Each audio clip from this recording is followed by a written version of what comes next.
Hello everyone, myself Rahul Kumar Sen. Now today we are going to start new topic name is heat balance or energy balance. Right? Now what is the meaning of heat balance sheet? Heat balance sheet is very important in each and every stage of human life, whether it is main, machine or engine. If 100 rupees is given to your child, so it is essential that you should know where and how this money is spent, whether this money is spent in correct manner or not. So आपको clear हो गया कि heat balance sheet होता क्या है. Heat balance sheet means जैसा कि हम जानते हैं कि हम आईसी इंजन में क्या देखते हैं कि कंबीशन होता है, वो इंजन के अंदर होता है. ठीक है, अब कंबीशन होगा मीन्स आप हीट सप्लाई करते हो, तो हीट सप्लाई करने के बाद आप कितना हीट का यूटिलाइजेशंस करते हो. जैसे कि मैंने आपको एक एग्जांपल के थ्रू बताया कि अगर आप अपने बच्चे को 100 रुपये देते हो, ठीक है, तो आपको ये जानना बहुत ज़रूरी होता है कि वो 100 रुपये किस मैनर में खर्च करता है, अच्छे मैनर में खर्च करता है या ख़राब मैनर में खर्च करता है. ठीक है, तो उसी तरह अगर आप कोई भी मशीन्स की बात करें या किसी इंजन की बात करें, तो आप जो भी इनपुट देते हो तो उसके बाद आपके उस आउटपुट का आपको पूरा एवोल्यूशंस करना बहुत ज़रूरी है. तो अब जैसे हम बात कर रहे हैं हीट बैलेंस शीट, तो हीट बैलेंस शीट में हम क्या करते हैं, हीट का सप्लाई करते हैं और सप्लाई करने के बाद उसका यूटिलाइजेशंस कहाँ तक होता है उसका एनालिसिस करते हैं. ठीक है, so the heat carry away by cooling is usually measured by measuring the cooling water, right? Cooling water flow rate and temperature of cooling water at water jacket inlet and outlet. So ये inlet है और ये है आपका outlet है. An exhaust gas calorimeter is usually used in laboratory for the measuring of heat carried by exhaust gases, right? तो ये exhaust gases out means यहाँ पर क्या होता है, जैसे कि हम जानते हैं कि एयर एंड फ्यूल का जो मिक्सचर होता है जब वो इंजन में आता है, आने के बाद जब पूरा उसके अंदर प्रोसेस होता है तो एग्जॉस्ट गैस के थ्रू बाहर निकल जाता है. इसको हम बोलते हैं एग्जॉस्ट गैस इन, राइट. सो यहाँ पर एयर और फ्यूल का मिक्सचर होता है, जब वो जाता है तो आइस इंजन प्रोसेस में आप जानते हो कि वह कंबीशन टेक प्लेस इनसाइड सिलेंडर, और उसके बाद में जब एग्जॉस्ट गैसेस आउट होती है तो ये बाहर निकल कर किसी पर्टिकुलर कैलोरीमीटर मीन्स किसी भी डिवाइस में जाती है. डिवाइस में हम क्या करते हैं, वाटर इन होता है और वाटर आउट होता है, तो उससे हम ये पता कर सकते हैं लेबोरेटरी में कि इसका एक्चुअल में टेम्परेचर कितना है, कि एग्जॉस्ट गैस जब इन करेगा तब टेम्परेचर कितना है और जब एग्जिट करेगा तब उसका एग्जॉस्ट गैस का टेम्परेचर कितना है. तो वही हमें एनालिसिस करना है. So in order to draw a heat balance sheet, a complete test on the engine must be carried out while the engine is run at constant load. ठीक है, इसको हम बोलते हैं डायनोमीटर.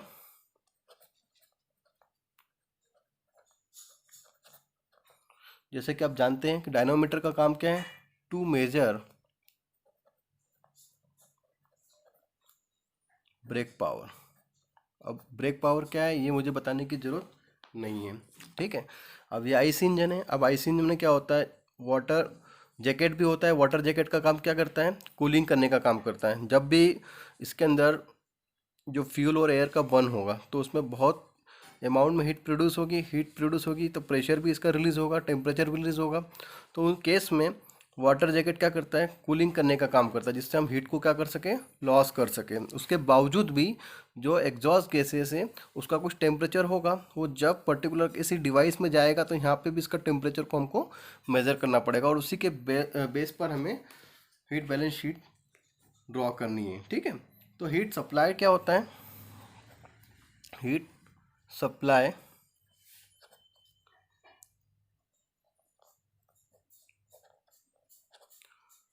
तो हीट सप्लाइड को अगर हम देखते हैं, so energy or heat is supplied to the engine in the form of fuel supplied to the engine, it's heat being released during combustion.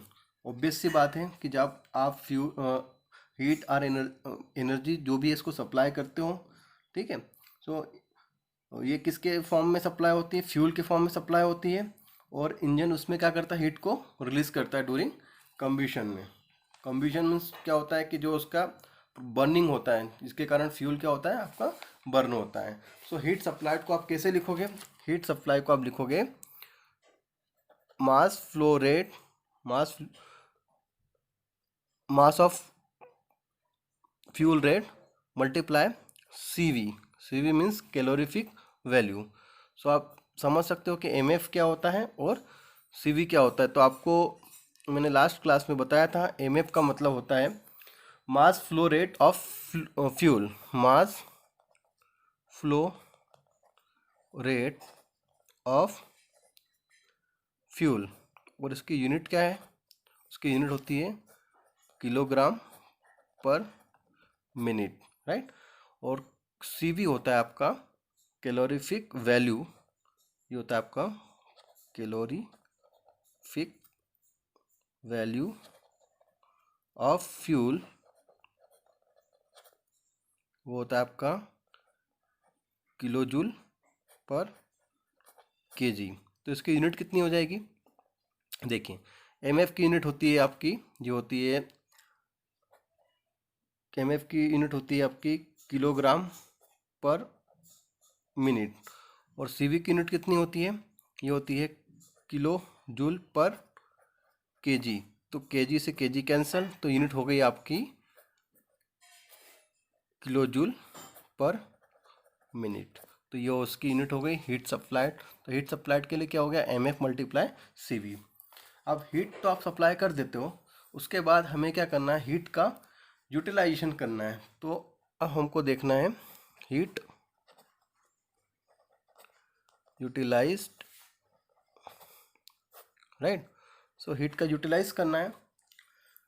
Heat energy of the fuel is partly converted into useful work equivalent to its brake power, and the remainder is carried away by cooling water, exhaust gases, and some heat lost in radiation, incomplete combustions, lubricating oil which remain unaccounted for। अब आप जानते हैं कि जब भी हम heat का supply करते हैं, जैसे कि फिगर में मैंने आपको डायग्राम में बताऊं कि जब भी हीट का सप्लाई करते हैं तो ऑब्वियस सी बात है कि IC means combustion take place inside cylinder. तो सिलेंडर के अंदर क्या होगा, कम्बिशन होगा। कम्बिशन होने के बाद उसमें हीट का लॉस होगा। तो हीट का लॉस कितने तरीके से हो सकता है, एक तो रेडिएशंस के कारण हो सकता है, एक कूलेंट के कारण हो सकता है, और कुछ अदर फैक्टर जिसके कारण हीट का लॉस हो सकता है। और जो बची हीट है वो आपकी पावर को डिलीवर्ड करने में यूज़ करी जाती है, ठीक है। सो ये तो हो गया हीट यूटिलाइज। अब हीट यूटिलाइज में आपको एक चीज़ मैं और बताना चाहता हूँ कि friction power is not accounted in the heat calculation, since friction work is converted into heat which is turn is transferred partly to cooling water and reminder is carried away by exhaust gas. तो means friction for power की value को हमको यहाँ पे account में नहीं लेना है, क्योंकि फ्रिक्शंस क्या होता है कि जब फ्रिक्शन मीन्स रेसिस्ट करता है, रेसिस्ट करने के बाद तो ऑलरेडी वो हीट में कन्वर्ट हो जाएगा। तो जो हम हीट का कैलकुलेशन करेंगे वो उसमें काउंटेड है, ठीक है। अब हमको क्या करना है, calculation for expenditure of heat means जो भी हीट का हमने एक्सपेंडिचर मीन्स जो भी हीट कहाँ पर उसका हीट का यूटिलाइजेशन हुआ, तो हमको उसको इक्वेशंस के फॉर्म में देखना है। तो पहले इक्वेशंस क्या है, मतलब हीट का हमको क्या करना है, कैलकुलेशन करना है। यूटिलाइज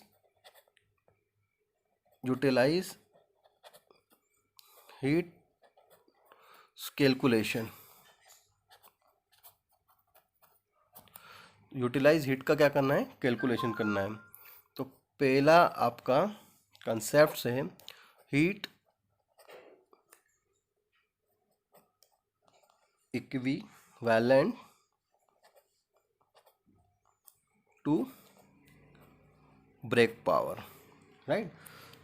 आपको एक चीज़ तो क्लियर है कि जब भी हम इनपुट एज ए फ्यूल का यूज़ करते हैं, फ्यूल पावर एज हमारा इनपुट का काम करता है, उसके बाद जो ओवरऑल सक्शन, कंप्रेशन, एक्सपांशन और एग्जॉस्ट, क्योंकि हम जानते हैं कि पावर स्ट्रोक के बाद ही वो पूरी साइकिल को क्या करता है, रन करने में हेल्प करता है। तो मीन्स हीट का यूटिलाइज मतलब हीट इक्विवेलेंट किसके होगी, ब्रेक पावर, क्योंकि इनपुट आपका फ्यूल पावर है, फ्यूल पावर से हीट जनरेट होगी और उसके बाद में वो ब्रेक पावर में कन्वर्ट होगी। तो आप कैसे लिख सकते हो, हीट यूटिलाइज, या यूँ बोल सकते हैं heat equivalent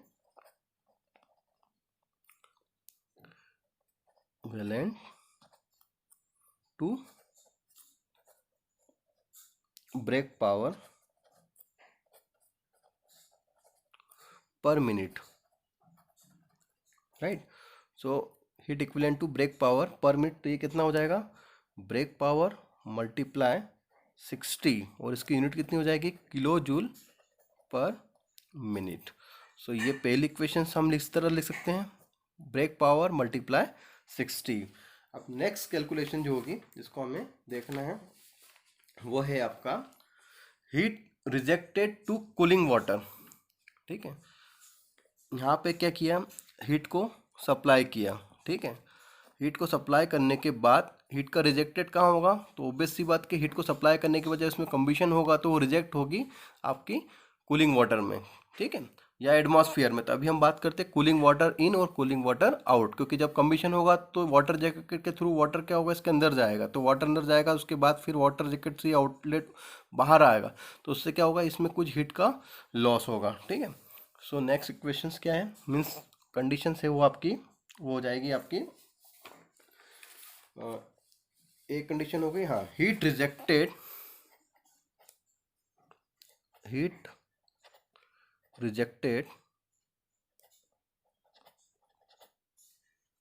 to cooling water,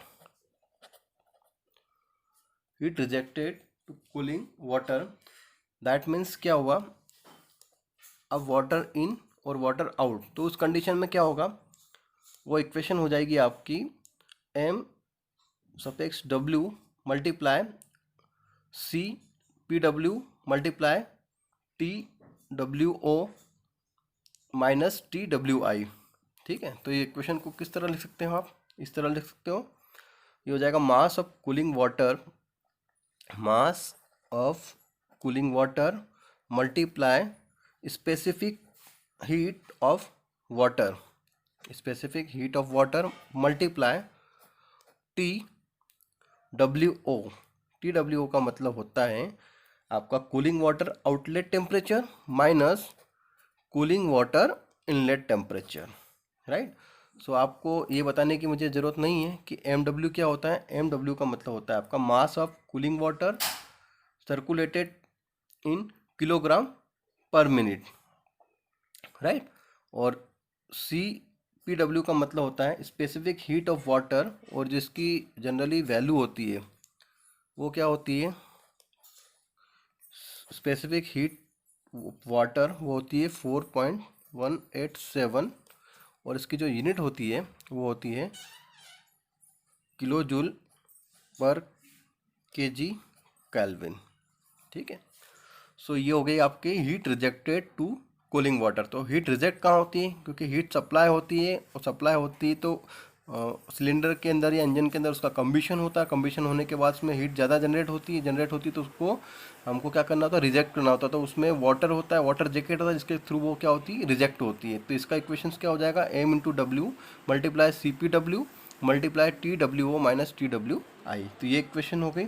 अब उसके बाद जो नेक्स्ट कंडीशन है हमारी,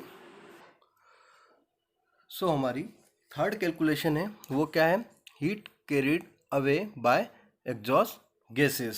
सो जैसे कि मैंने डायग्राम में है कि एक तो हीट क्या होती है, रिजेक्ट होती है, जो कि आपका वाटर है, और रिजेक्ट होने के बाद ये हीट तो रिजेक्ट हुई, उसके बाद में कुछ हीट ऐसी है जो यहाँ इंजन से बाहर निकलती है, मीन्स एग्जॉस्ट गैस के फॉर्म में। फिर वो इस पर्टिकुलर कैलोरीमीटर की डिवाइस पे आती है जहाँ पे हमको इसका मेजरमेंट करना होता है। तो एग्जॉस्ट गैसेस इन और ये होता है एग्जॉस्ट गैसेस आउट। सो उस कंडीशन में हमको इसकी कैलकुलेशंस करना है। तो उस कंडीशन में जो इसकी इक्वेशंस होगी वो क्या होगी, वो होगी आपकी, इसको लिख सकते हो आप mg multiply CPG multiply TG minus TO। ठीक है, अब सिंपली mg तो क्या हो जाएगा आपका मास of flow rate of air, ठीक है, मीन्स mg को हम इस तरह लिख सकते हैं, मास of flow rate of air, जो कि किसके बराबर होता है, mass of flow rate of air means ये जो आपका जो mg है वो है आपका मास of flow rate of air plus mass of flow rate of fuel, means जो उसकी वैल्यू होती है मास ऑफ गैस, क्योंकि गैस में दो का मिक्सचर होता है, एयर का मिक्सचर होता है और फ्यूल का मिक्सचर होता है, तो ये वैल्यू होती है mg equal to ma plus mf, right. और cpg इसका मतलब तो आपको पता ही है, स्पेसिफिक हीट ऑफ गैसेस, और जो tg है उसका मतलब होता है टेम्परेचर ऑफ एग्जॉस्ट गैसेस, और T0 है इसका मतलब होता है रूम टेम्परेचर और सराउंडिंग टेम्परेचर। सो इस तरह हमने थर्ड कैलकुलेशंस भी इसकी निकाल ली। अब उसके बाद हम क्या करेंगे, हमारी नेक्स्ट स्टेप पे आएंगे। अब ये तीनों इक्वेशंस अगर निकल गई है, ठीक है, ये इक्वेशन ए, ये इक्वेशन ए, फिर इक्वेशन बी, ये दोनों निकल गई। उसके बाद में हमने इक्वेशन सी भी निकाल दी, ठीक है, कैलकुलेशन भी कर ली इसकी इक्वेशन के फॉर्म में। अब उसके बेस पर हम हीट बैलेंस शीट बना देंगे। तो मैं आपको बताता हूँ। सो ये हमारी हीट बैलेंस और एनर्जी बैलेंस शीट, या इसको बोल सकते हैं टेबल, जिसमें हमको क्या करना है, हीट सप्लाई में जो भी आपका डेटा होता है और हीट यूटिलाइज कितना हुआ उसका पूरा एक इवोल्यूशंस करना होता है। जैसे कि मैंने एक टेबल बना दी, इसमें लिखा हीट सप्लाइड, फिर इसके बाद में जो वैल्यू निकालेंगे किलो जूल पर मिनट, उसके बाद उसका परसेंटेज काउंट करेंगे। जैसे कि मान लो मैंने बोला कि इसका परसेंटेज टोटल आया कितना 100, तो ये हीट सप्लाई के कारण इसका परसेंटेज है 100, तो मेरे को ये भी देखना है कि टोटल जब हीट का एक्सपेंडिचर या हीट का यूटिलाइजेशन होगा तो उसका जो टोटल परसेंटेज कितना होगा वो भी कितना होगा 100। अब एक बात तो क्लियर है कि फ्यूल से, जब फ्यूल और एयर का मिक्सचर होता है, जब वो सिलेंडर के अंदर मीन्स इंजन के अंदर जो बर्न होता है, तो ऑब्वियस सी बात है कि उसकी हीट का जो हीट को सप्लाई करते हैं, मीन्स आप फ्यूल देते हो तो फ्यूल किस में कन्वर्ट होता है, केमिकल एनर्जी के फॉर्म से हीट एनर्जी में कन्वर्ट होता है, और इस हीट एनर्जी से आप उसका यूटिलाइज दूसरे फैक्टर में करते हैं। ब्रेक पावर होता है, फिर हीट का कहाँ पर रिजेक्टेड होता है, फिर कहाँ पर एग्जॉस्ट गैसेस कैरिड आउट करती है, और उसके बाद में कौन कौन से फैक्टर होते हैं जिसके कारण वो क्या कर सकता है, रेडिएशंस के फॉर्म में हो सकता है या किसी और फॉर्म में यूटिलाइज हो सकता है, तो उसका पूरा हमको इवोल्यूशंस करना है। तो देखिए, heat supplied by combustion of fuel, तो आपको पता है कि हीट सप्लाई करोगे तो mass of flow rate, mass of fuel rate और multiply CV, mass of fuel rate means per second, और ये हो जाएगा आपका CV मीन्स होता है कैलोरीफिक वैल्यू। तो ये आपने हीट को सप्लाई किया, हीट को सप्लाई करने के बाद अब उस हीट का यूटिलाइजेशन मीन्स उस हीट का एक्सपेंडिचर कहाँ कहाँ पर हुआ उसका एनालिसिस करते हैं इस टेबल में। तो हीट इन ब्रेक पावर, तो उसका फॉर्मूला मैंने बताया था कैलकुलेशन ए में, ब्रेक पावर मल्टीप्लाई 60, और यहाँ पर तो अभी डेस लिखा है क्योंकि अभी हमने इसकी कोई पर्टिकुलर इवोल्यूशन नहीं निकाला है। उसके बाद फिर बी का कैलकुलेशंस क्या मैंने अभी बताया था, heat rejected to cooling water, तो उसके लिए क्या है, mass of water multiply specific heat of water multiply outlet temperature of water minus inlet temperature of water. उसके बाद थर्ड कैलकुलेशन थी heat carried away by exhaust gases, तो उसके लिए क्या था formula, mass of gases multiply specific heat of exhaust gas, means mass of कौन सी गैस, एग्जॉस्ट गैस, और multiply temperature of exhaust gas minus surrounding temperature. और उसके बाद जो लास्ट है heat unaccounted due to radiations, ठीक है, जो रेडिएशंस के फॉर्म में हीट का यूटिलाइज होता है या लॉस होता है उसको भी हम फैक्टर में क्या करेंगे, अनकाउंटेड करेंगे, मतलब काउंट नहीं करेंगे लेकिन उसका डिफरेंस जरूर लेंगे, और उसके बेस पर हम बता देंगे कि टोटल इनपुट कितना था और उसके बेस पर इसका टोटल आउटपुट कितना आया। तो इसी तरह हम हीट बैलेंस या एनर्जी बैलेंस टेबल को यहाँ पर समझ सकते हैं। तो इसके साथ